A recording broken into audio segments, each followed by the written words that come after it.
So let's talk. I'm in a conundrum, y'all.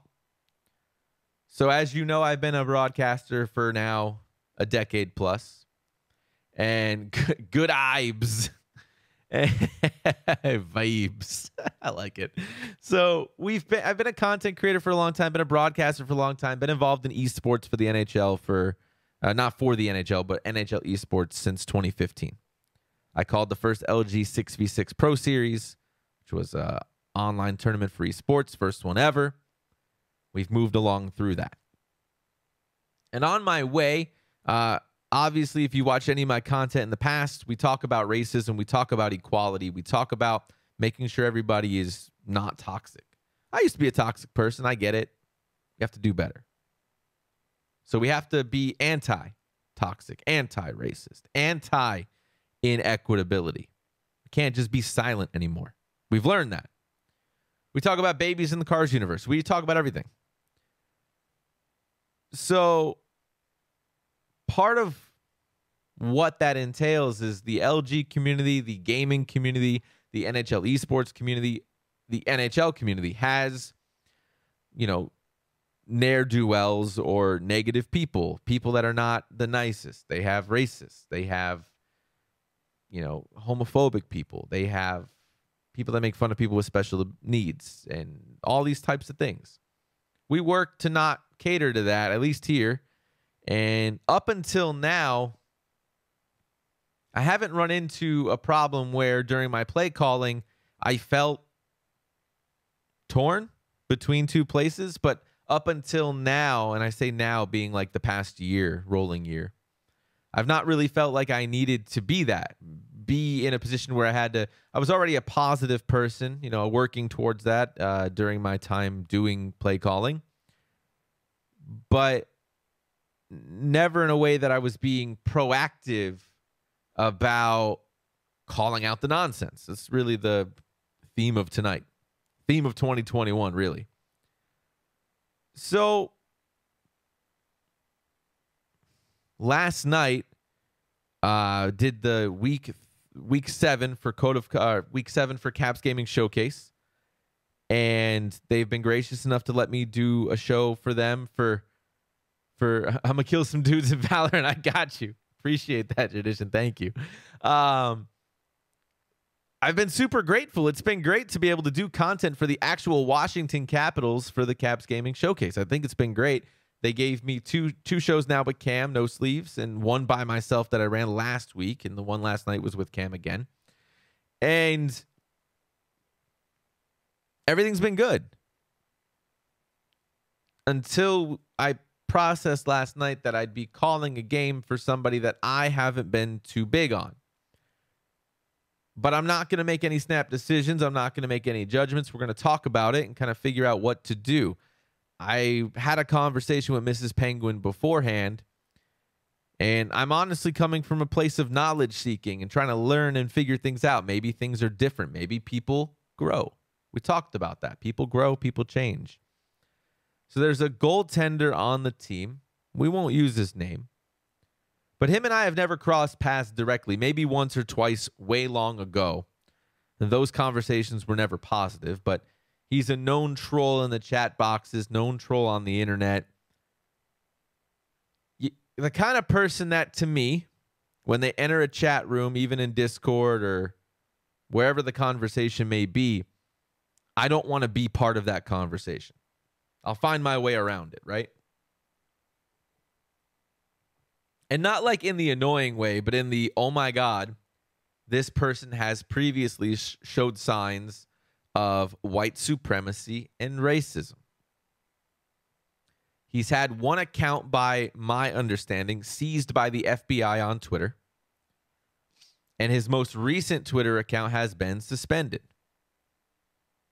During the incident a couple of months ago, when we decided as a community that we were going to not do any NHL games because of the civil unrest in our country, he was one of the few people that were banned from the LG Discord for very, very inappropriate comments.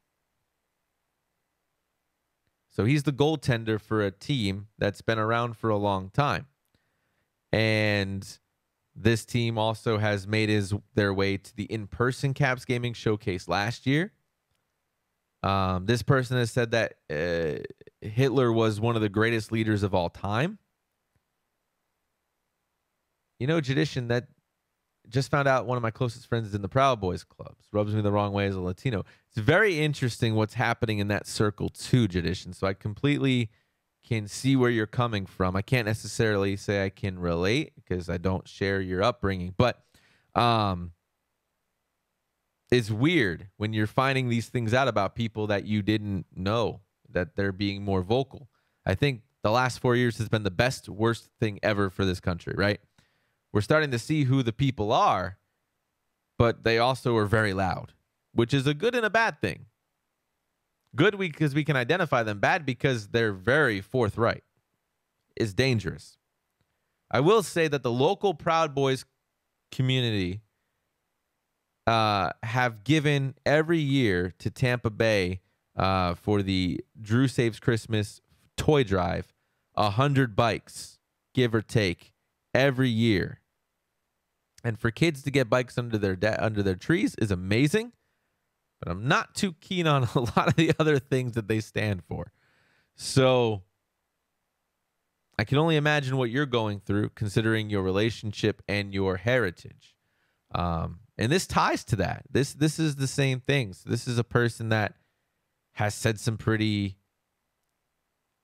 that's kind of my opinion. Even a broken clock is right twice a day, Zane. It's a good point. So it's tough. Yeah, you can't donate your way out of nonsense. I completely agree with you, Beachy. You're right. So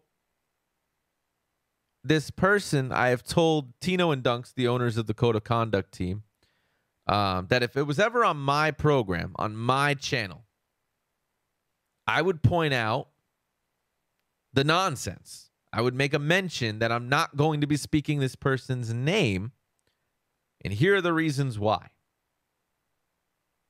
Obviously, that has not come up because Code of Conduct has not played this team.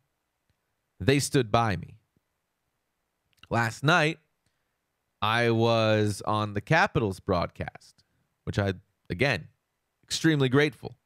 I've worked really hard over a long period of time, was skipped over events from time to time, not getting my chances like I thought I might have wanted or thought I should be in that conversation. I wasn't there for about a year, maybe 2.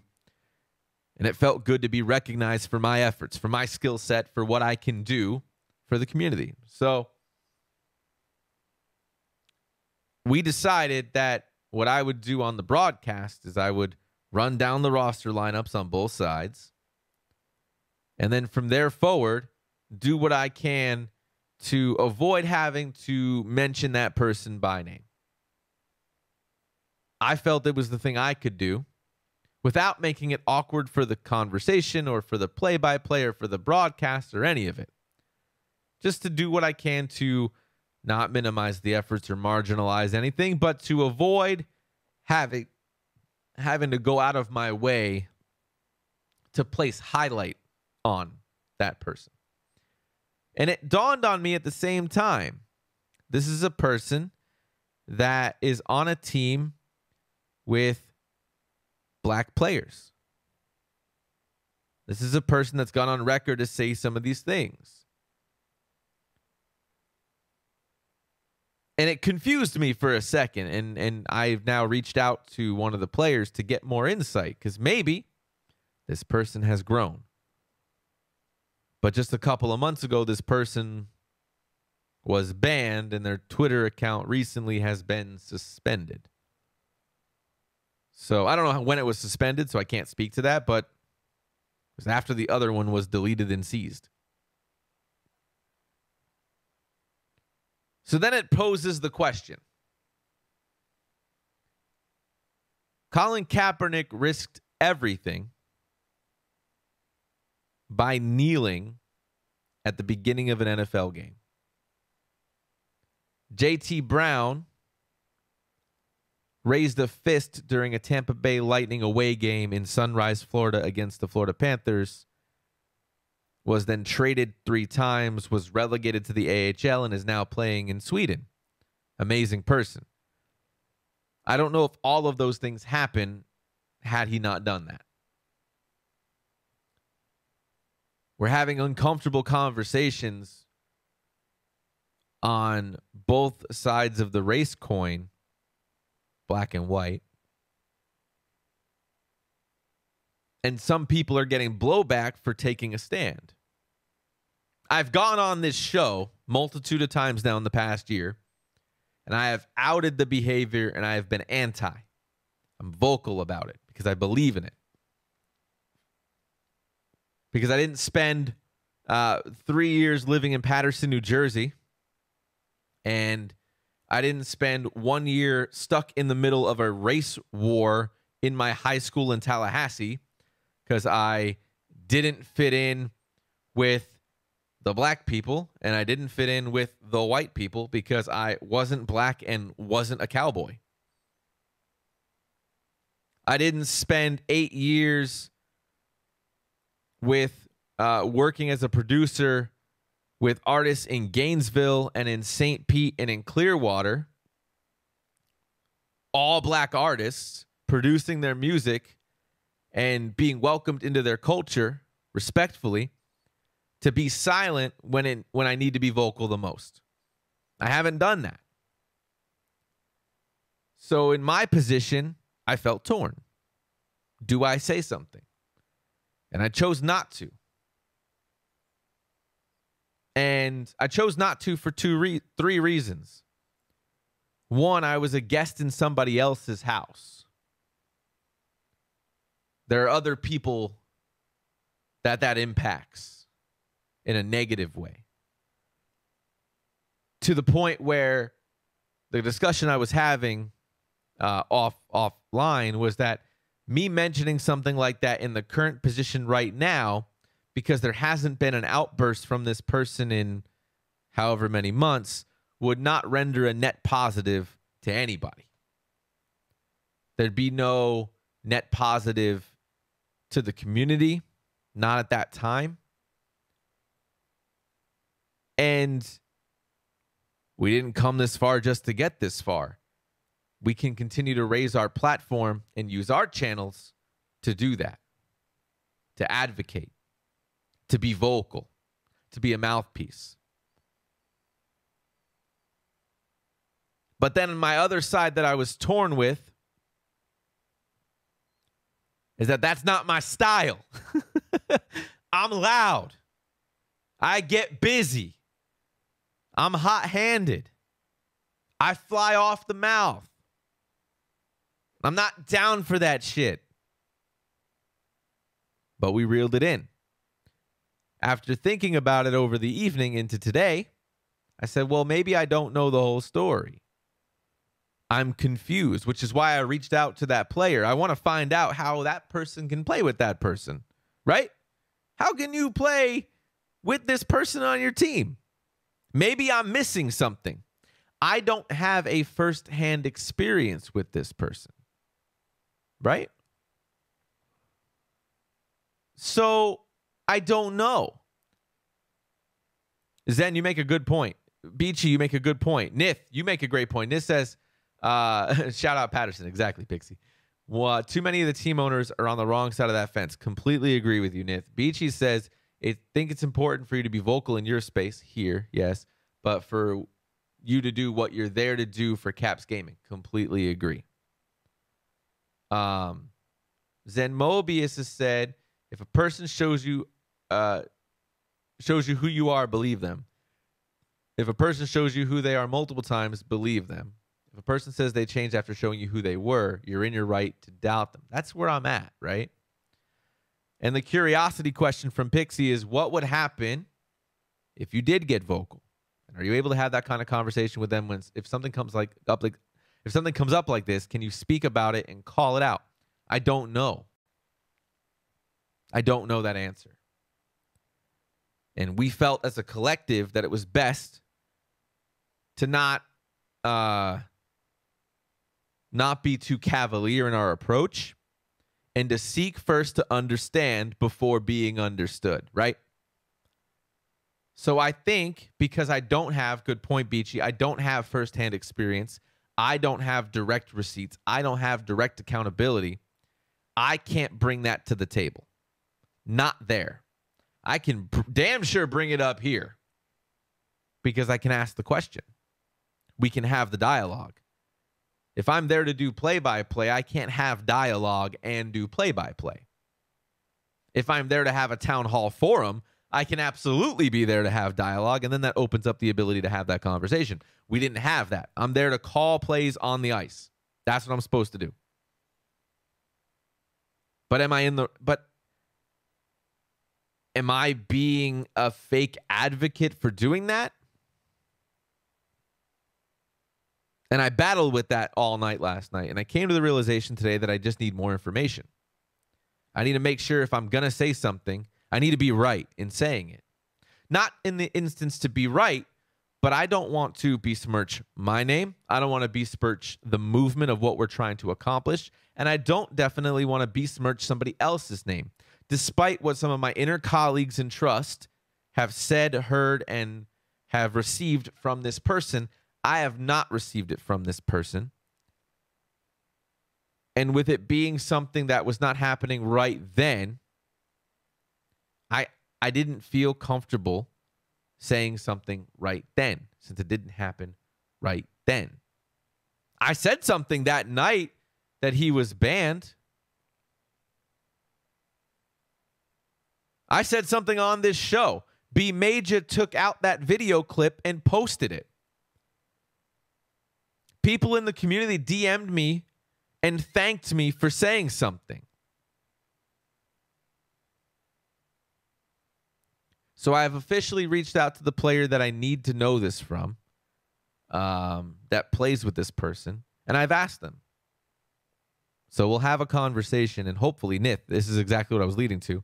Hopefully, if that person wants to, they can come on the show and talk about it, and let's have that conversation. But the first thing, what I don't want to do, and I'm not going to be, and maybe this is me doing it the wrong way because I know controversy creates cash.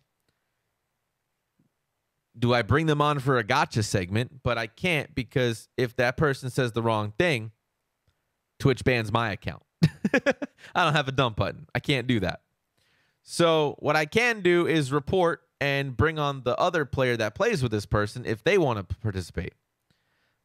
Is this something that should be discussed with the team directly? I don't know. I don't know. So given my history with the one player, I'm going to go to that one player. We go way back. And I can openly have that conversation with him. Be like, how do you play with this person? Am I missing something? Tell me. Tell me what I'm not understanding so that we can have a dialogue. That's step one. If they have those things, would they feel comfortable to step up and say something to those that can make the difference and show those receipts? Because if it's continuing this behavior, that should go. I completely agree. The problem with this, and this is not on my side, there are leagues around right now, the largest league in North America, that are okay with having deplorable people on their site in order to boost their numbers. I have a problem with that and have mentioned it multiple times to this community and this organization. And it's why I've gotten passed over for opportunities. I know that. So I've already shot myself in the foot by being vocal. I didn't want to jeopardize that with Cabs Gaming because I've usurped the system to have an opportunity that I need to take advantage of to grow what we're working on, because that's what we're doing. Does this all make sense? Am I in the wrong boat? Am I in the right boat? Am I tracking? Am I trying to do the right thing? Or am I only preserving myself at the behest of everybody I'm trying to fight for? That's what I'm battling with. And my conclusion is that I just needed more information before I could say something like that. Is that accurate? It might be. Deplatforming works. You don't hear about Dr. Disrespect anymore. You do. He's got 300,000 views every time he goes live on YouTube. He's making more than enough money. He's come out and said a lot of things. do I take my platform right now and blow it up? Or do I grow our platform to bring more awareness to these conversations? Because right here, I'm not afraid to talk about it, right? I'm not afraid to talk about it right here. This is my home. I want to get this thing as big as possible so we can have the most amount of uncomfortable conversations between ew politics and lack of awareness and lack of maturity and lack of insight and calling out nonsense. That's what we're going to do.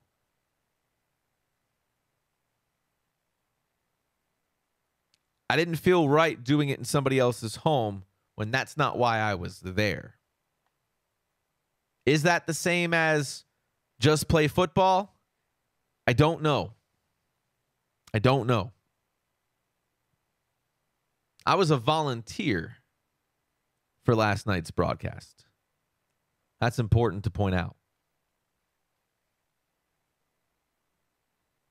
I am trying to walk a fine line myself.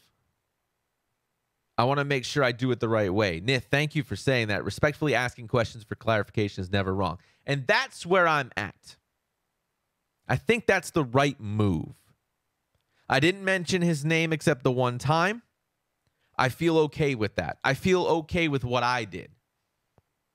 I didn't highlight or maximize that person, but I also did not diminish that person because I did not have all the information at this present time.